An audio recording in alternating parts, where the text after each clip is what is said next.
7월 21일에 발표한 세제 개편안은 부자 감세라는 비판과 함께 윤석열 정부에 대한 부정적 인식을 더해줄 것으로 저는 보고 있습니다. 혹시 이번 세제 개편안에 대해 뭐 자체적으로 여론조사 한 거 있습니까? 아직 그러지는 않고 있습니다. 이제 구체적인 법안을 성안을 하면서 입법 예고 절차 등을 거치게 될 겁니다. 좋게 나올 거라고 저는 보지 않습니다. 만일에 조사를 한다면. 부총리께서는 부자 감세라는 지적에 대해서 대정부 질문 답변에서 저소득층의 10만 원이 고소득층 100만 원보다 더 소중하다. 이런 취지로 부자 감세가 아니라고 반박하셨죠? 저는 부자 감세가 아니라고 생각을 합니다. 국민들이 느끼는 정부에 대한 이런 실망, 허탈, 그리고 대통령 지지율이 왜 떨어지는지 저는 경제사령탑인 추경호 장관께서 이거 체감하지 못하고 계시는 거 아니냐, 딴 세상에 계시는 거 아니냐 이렇게 생각합니다. 화면을 봐주시기 바랍니다. 다주택자 종부세 중과 폐지 관련인데요. 서울 강남에 집을 두 채 가지고 있으면 공시가격 합산액이 약 30억쯤은 됩니다. 이 경우에 금년에 원래 7천만 원 정도 종부세를 내야 돼요. 그런데 정부의 다주택자 종부세 개편안에 따르면 내년에 1,463만 원만 내면 됩니다. 무려 5,700만 원 정도 감세 혜택을 받게 돼요. 이것은 2018년도 수준으로 후퇴하는 수준입니다. 아시다시피 집이 없는 무주택 가구가 전체의 44%이고 우리 국민의 98%는 종부세와 아무 관련이 없어요. 집을 여러 채 가진 부자들한테 수천만 원의 감세 선물을 주고 서민들한테 10만 원 주면서 너희들 소득 수준엔 이것도 많으니 소중하게 감사히 받으라는 겁니까? 법인세도 볼까요? 기재부가 MB의 정부에서 이미 실패로 판명난 법인세 최고세율 인하를 또 들고 나왔습니다. 그것도 MB 정부 때 근거로 사용했던 14년 전 조세재정연구원 자료를 다시 재탕하면서 말이죠. 법인세 신고 90만 개 가운데 과표 3천억을 넘는 최고세율 대상이 103개, 0.01%입니다. 맞습니까? 그 정도 됩니다. 제가 보고받은 바로는 여기서 세금 감소가 약 4조 1천억 정도로 발생할 거로 예측을 하고 있는 것 같아요. 그럼 대상 기업당 약 400억 정도 감세입니다. 실제로는 삼성이나 SK 하이닉스가 거의 절반 가까이 가져가겠죠. 작년에 사상 최대 영업이익을 내고 올해도 수출 호황으로 돈을 잘 벌고 있는 대기업 한 곳당 400억씩 세금을 퍼주면서 서민들한테 이거 알량한 돈으로 큰 돈이라고 하니까, 그리고 부자 감세가 아니라고 그렇게 하시니까 국민들이 화나는 것입니다. 주식 양도세 더 노골적이에요. 종목당 10억 보유자에서 100억 이상 보유자로 양도소득세 과세 대상을 올리겠다는 건데, 그렇게 되면 종목당 10억은 넘고 100억 미만인 고액 자산가들이 혜택을 받게 됩니다. 이거는 그냥 부자도 아니고 상장기업 대주주 일가가 해당하는 그런 특혜 감세인 것입니다. 이명박 박근혜 정부도 이렇게 노골적으로 안 했어요. 대주주 양도세는 1999년에 종목당 100억에서 시작해서 이명박 정부에서 50억으로 내려왔고 박근혜 정부에서 25억, 문재인 정부에서 10억 이렇게 쭉 강화돼 왔습니다. 이거 알고 계시죠? 예. 근데 왜 이거를 100억 이상 종목당 보유자에게만 과세하시겠다는 겁니까? 주식시장 활성화 때문에 그렇습니까? 국민들은 우리 정말 먹고 살기 어려운데 왜 잘 먹고 잘 사는 부동산 부자들, 주식 부자들, 재벌 대기업 이런 사람들한테 우리 세금을 퍼주냐, 이것에 대해서 점점 더 내용을 아시면서 화를 내고 있는 겁니다. 근데 저희들이 세제 개편을 하면서 저희들은 저희들 보고 싶은 데를 봤다고 이렇게 지적을 하실 것 같은데, 제가 아까 여러 가지 표를 주셨는데 몇 가지만 좀 말씀을 드리겠습니다. 아까 소득세와 관련된 겁니다. 소득세는 현재 세제가 기본적으로 우리 저소득층한테는 기본적으로 소득이 적으시기 때문에 세금을 지금 받지 않거나 세금 감면표를 많이 주고 실제 내는 세금을 굉장히 적게 하고 있습니다. 그게 우리 현재 소득세제입니다.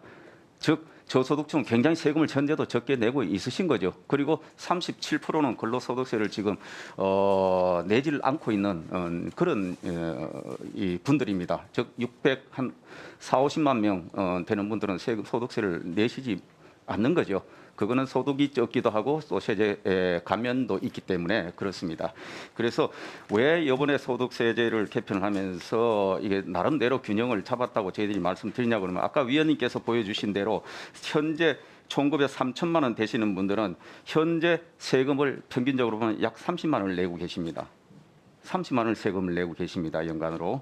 근데 그분한테 이번에 세제 개편을 통해서 약 8만 원 정도의 세금을 덜어드리는 겁니다. 즉 세금 내시는 그 기준으로 보면은 그분한테는 약 27%의 세금을 덜 내게 하는 겁니다. 지금. 그리고 조금 고소득층으로 제가 비교를 해드리겠습니다. 1억 5천만 원 급여가 되시는 분한테는 현재 세금을 그분은 2,430만 원을 내고 계십니다. 현재 세금을 내는 것 자체가.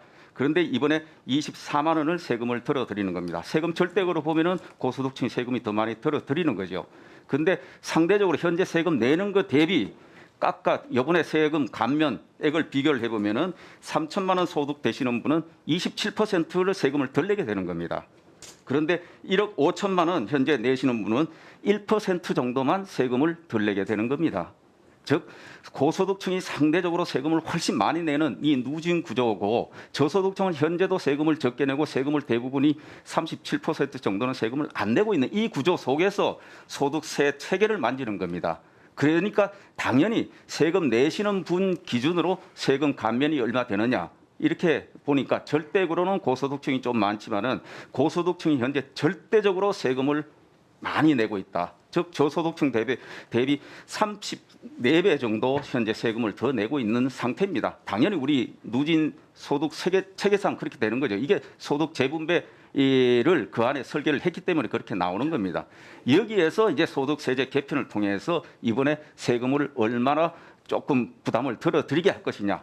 당연히 절대적으로 세금을 훨씬 적게 내고 하기 때문에 그분들의 절대액은 저소득층의 절대액은 세금 감면액이 좀 상대적으로 작지만은 현재 내는 세금 대비 세제 개편으로 인해서 앞으로 줄어드는 세금의 폭은 굉장히 커진다. 그래서 중산층, 저소득층의 세금 감면이 훨씬 더 커지는 거다. 이게 어떻게 부자 감세냐? 이거는 전체 소득 계층으로 보면은 균형 있게 한 거고 상대적으로 아니 제가 숫자 노름 말씀드리려는 게 뭐 이제 이 사실관계를 보고 어느 거를 보고 어떻게 해석하시느냐는 우리가 이 효과를 보고 이제 각자 해석하는 거죠. 저희들이 말씀드리는 거는 이 소득세 체계 개편을 하면서 이번에 하게 된 이유가 이런 배경이고 그 결과치는 숫자가 그렇게 난다 하는 것을 참고로 설명드리는 겁니다. 앞으로 기회가 되면은 조금 더 소상히 말씀드리도록 그렇게 하겠습니다. 그리고 종부세도 아시다시피 종부세가 여러 논란이 많죠. 보시는 분에 따라 세금에 대해서 다르게 해석을 하는데 종부세는 아시다시피 주택 등 부동산에 매기는 세금입니다. 이 종부세는 우리나라만 있는 그런 세금입니다.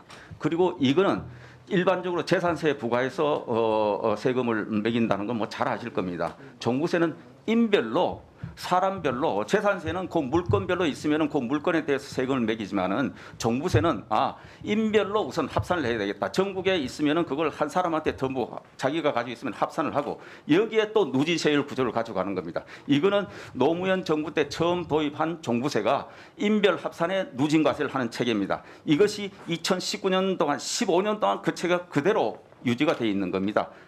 소위 말해서 인별 합산하면서 누진과세를 해서 이 부동산 가액이 많은 분한테 훨씬 많은 세금을 물리는 구조로 이렇게 쭉 운영을 해온 겁니다.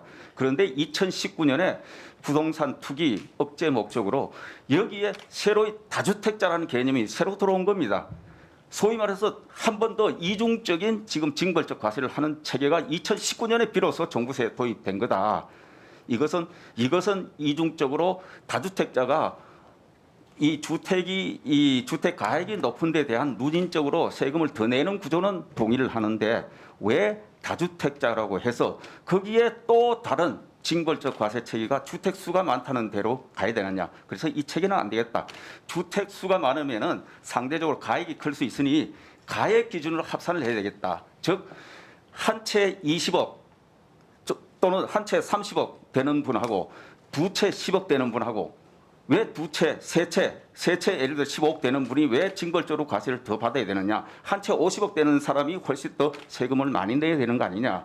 저희들은 그런 기준으로 해서 이번에 주택 수 기준 부담은 가액을 전부 합산해서 거기에 누진 구조로 가져가자 이렇게 개편을 한 겁니다.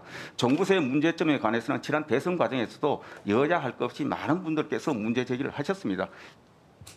이거는 좀 개편이 돼야 되겠다 하는 체계를 말씀도 많이 하셨고, 그래서 거기에 약간의 정도의 차이는 있지만은 저희들이 이번에 종부세 체계는 너무 징벌적으로 부동산 투기 관리 이런 목적으로 운영되어 온 부분을 조금 시정을 해서 좀 정상화시켜 보는 게 좋겠다 이렇게 해서 가져온 것이지, 이것이 뭐 부자 감세 이런 거하고는 관련이 없다는 말씀을 드리고.